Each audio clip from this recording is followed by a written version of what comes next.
Questo progetto è iniziato ufficialmente un anno e mezzo fa con la firma del contratto di comodato tra le ferrovie e il nostro circolo, con cui le ferrovie ci hanno dato in concessione lo spazio dove è stata realizzata questa Green Station.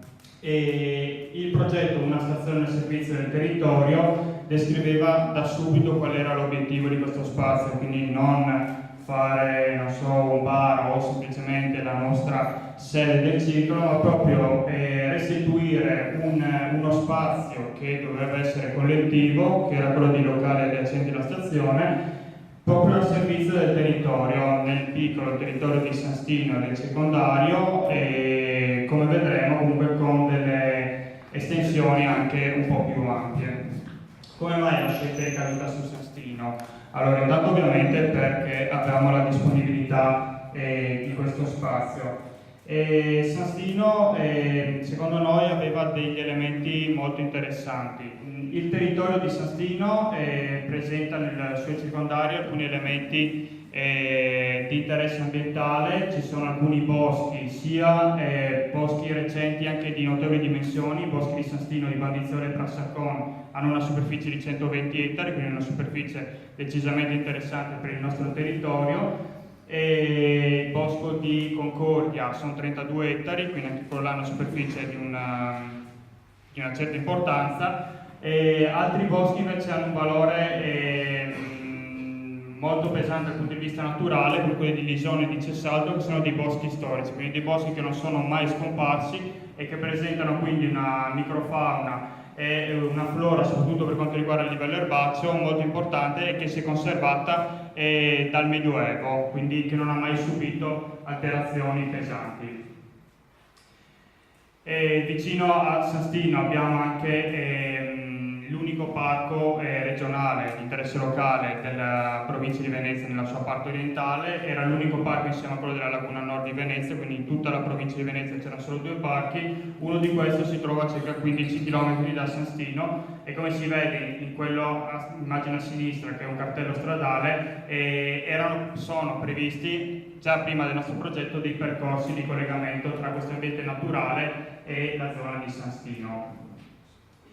San Stino si trova all'interno di una zona di vigneti di antico insediamento, quindi non parliamo di recenti impianti di vigneti, ma parliamo di una zona che storicamente ha avuto una tradizione viticola con prodotti di qualità, con un ambiente più ricco, più diversificato e con una tradizione quindi dal punto di vista del vino molto più radicata e molto più spessa dal punto di vista anche culturale. Andando in direzione opposta, quindi non da San Stino verso l'interno, da San Stino verso la costa, abbiamo l'ambiente delle bonifiche, un ambiente diverso da quello che abbiamo visto finora, delle siepi, dei boschi, dei vigneti, ma comunque di valore sia paesaggistico che storico e culturale. Questo valore è raccontato attraverso alcune strutture nelle vicinanze di San Stino, come appunto il Museo del Paesaggio a Torre di Mosto e il Museo della Bonifica a San Donà di Piave. Altri elementi di una certa particolarità, questa qua l'abbiamo proprio presentata quando siamo partiti con questo progetto, una vecchia linea ferroviaria che sta venendo trasformata in pista ciclabile, che permette da San Stino, facilmente raggiungibile da San Stino attraverso alcune strade di campagna, di muoversi all'interno del territorio del Veneto orientale e della bassa pordenonese. Quella volta avevamo puntato appunto in direzione San Vito, che è dove finisce questa linea ferroviaria, che in alcuni tratti appunto è già stata trasformata in pista ciclabile, in altri tratti invece i lavori cominceranno prossimamente. In generale il territorio circostante San Stino è un territorio ricco non solo dal punto di vista naturale, ma anche dal punto di vista della storia e della cultura. Ci sono tantissimi borghi, città storiche, mulini, ville che danno valore a questo territorio anche dal punto di vista dell'intervento umano che c'è stato nel corso degli ultimi 2000 anni. San Stino è un nodo importante anche nella rete di itinerari. San Stino ha una stazione ferroviaria, ovviamente, visto che stiamo parlando di una stazione ferroviaria, e si trova lungo il tracciato della strada statale triestina. Quindi è un nodo importante nella mobilità e a San Stino questi due itinerari, queste due infrastrutture intersecano l'itinerario fluviale del Gira Livenza, che è un itinerario pedonale, ciclabile e fluviale, quindi si può percorrere a cavallo, a piedi, in bicicletta o in canoa con piccole barche. Quindi San Stino si pone come un nodo importante in questa rete di itinerari nell'ottica di una mobilità lenta e nell'ottica dell'interscambio bici-treno o con altri mezzi, corriera bici, corriera barca, e offre veramente una grande possibilità di mobilità per un turismo più attento alle tematiche della mobilità lenta. E San Stino può offrire uno sfogo al turismo di massa delle coste che ha delle problematiche quando è fortemente stagionale, fortemente concentrato, può offrire quindi una possibilità di diversificazione per quei turisti che non vogliono solo la spiaggia ma vogliono un'offerta più integrata, più ampia, sia dal punto di vista temporale, quindi potersi muovere anche in autunno o nella primavera quando ancora non è caldo, sia dal punto di vista delle attività offerte e dei paesaggi e dei luoghi da visitare. E dopo questo quadro passeremo proprio invece all'illustrazione della stazione di San Stino, quindi la sua localizzazione che vediamo qua. Questi sono i binari, questo è un grande parcheggio scambiatore che finora è uno spazio di transito, uno spazio vuoto in cui la gente lascia la macchina e corre verso la stazione. Il fabbricato su cui siamo intervenuti invece è questo. Grazie Ivano. Allora, il nostro fatto il quadro, diciamo, della scelta logistica del perché abbiamo puntato su questo territorio, siamo dovuti passare all'aspetto concreto, pratico di trasformazione prima e anche di valorizzazione dell'intervento che andavamo a fare. Allora, questo era il primo fabbricato, quello che vedete in primo piano, è stata la nostra scelta, che ci è stata concessa appunto da rete ferroviaria. E fin dall'inizio, quando siamo entrati, ci siamo chiesti, guardando alcuni particolari, ma quanti anni ha? Su cosa andiamo a mettere le mani? E non ci sapevano dire neanche questi di rete ferroviaria, non sappiamo quando è stato edificato. Siamo andati a spulciare archivio storico di guerra di Vienna.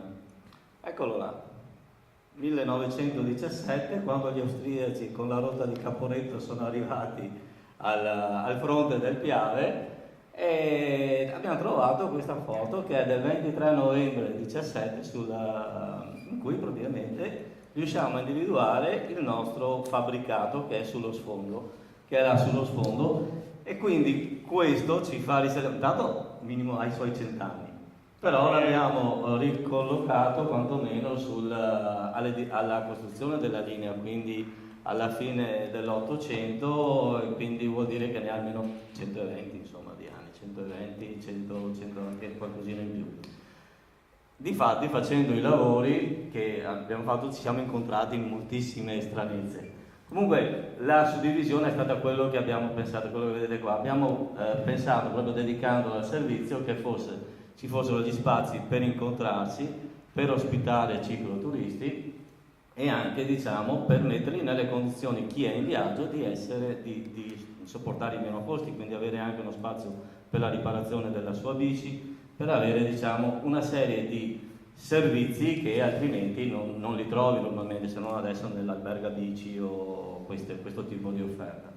E una stanza chiaramente anche per l'animazione, per poterli ritrovare, per essere un punto di ritrovo non solo per noi o per chi, diciamo, è in viaggio, ma anche per chi sta nel territorio vicino. Vai avanti, grazie.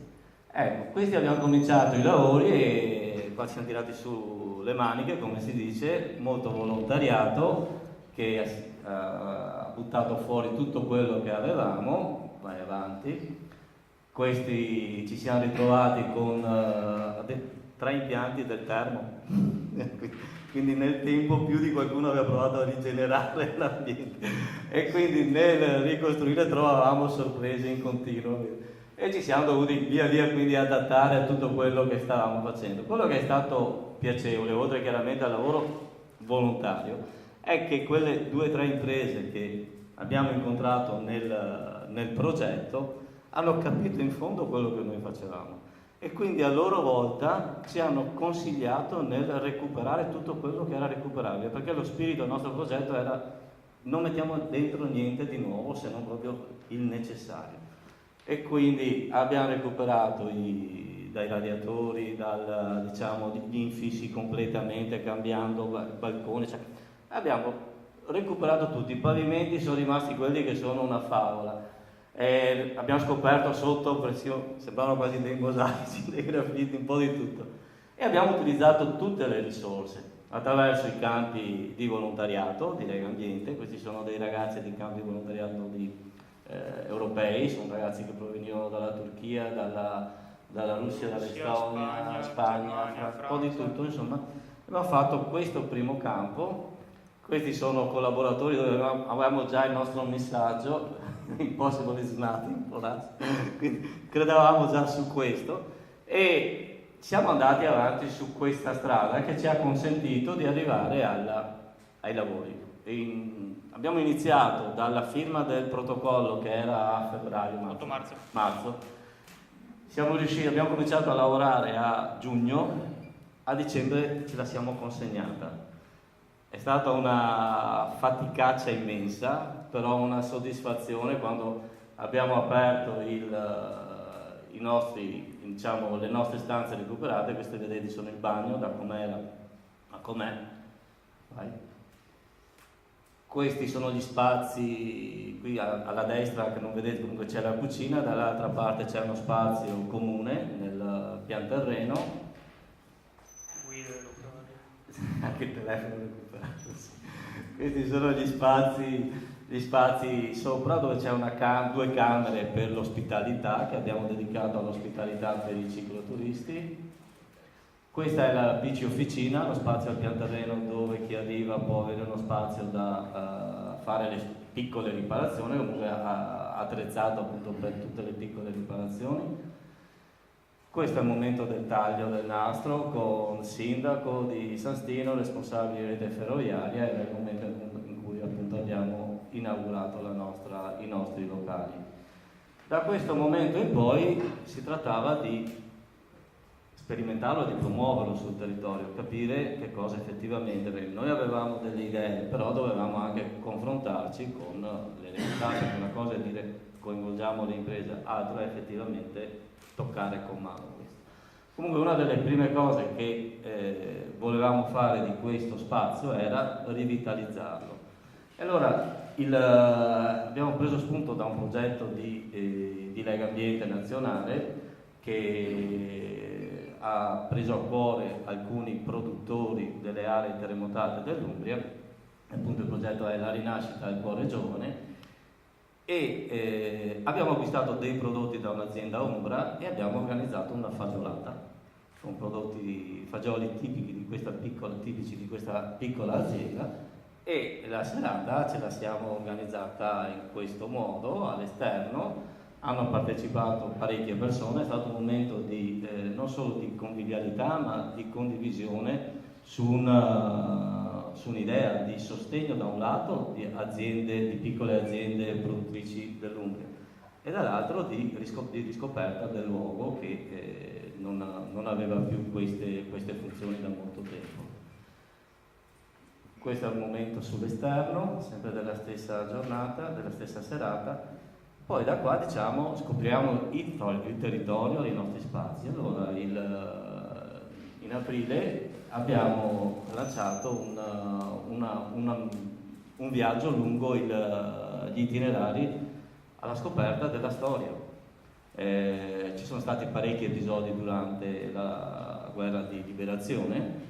Abbiamo quindi organizzato un itinerario con l'ANPI di Portogruaro e da San Stino abbiamo percorso gli itinerari verso Pramaggiore e ritorno verso Portogruaro con dei punti di scoperta di quelli che erano stati gli episodi più significativi della Resistenza e anche di alcuni eccidi che sono stati fatti dai nazifascisti, e con l'ANPI, con i soci dell'ANPI che descrivevano puntualmente quello che era avvenuto, quindi territorio e storia per quello che quello che era avvenuto.